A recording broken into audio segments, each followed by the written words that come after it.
بسم اللہ الرحمن الرحیم۔ عقلمند آدمی کی ایک غریب شخص کو نصیحت۔ عقلمند آدمی کے پاس ایک غریب آدمی آیا۔ اس نے عقلمند آدمی سے کہا، میرے پاس کھانے کو کچھ نہیں ہے، آپ میری مدد کریں۔ عقلمند نے اس غریب آدمی کو گہری نظر سے دیکھا اور پھر کہا، میرا ایک دوست ہے، وہ انسانی اعضاء خریدتا ہے، وہ تمہارے پاؤں 20,000 کے خرید لے گا۔ غریب آدمی نے کہا، نہیں، بھلا میں اپنے پاؤں کیسے بیچ سکتا ہوں؟ عقلمند نے کہا، وہ ہاتھ اور آنکھیں بھی خریدتا ہے۔ غریب آدمی گھبرا گیا۔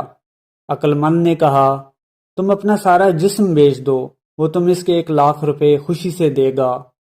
غریب آدمی غصے سے بولا، میں 1,00,000 تو کیا 1,00,00,000 میں بھی اپنا جسم نہیں بیچوں گا۔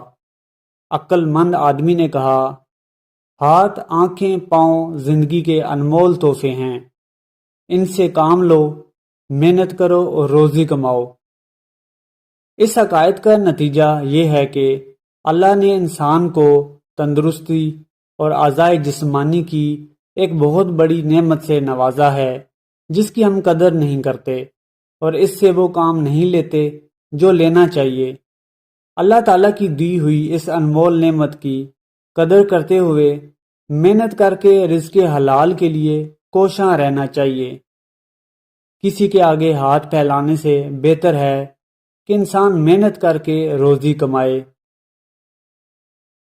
اگر آپ مزید اس طرح کی اسلامی ویڈیوز دیکھنا چاہتے ہیں تو چینل کو سبسکرائب کر لیں اور بیل آئیکن کو بھی دبا دیں۔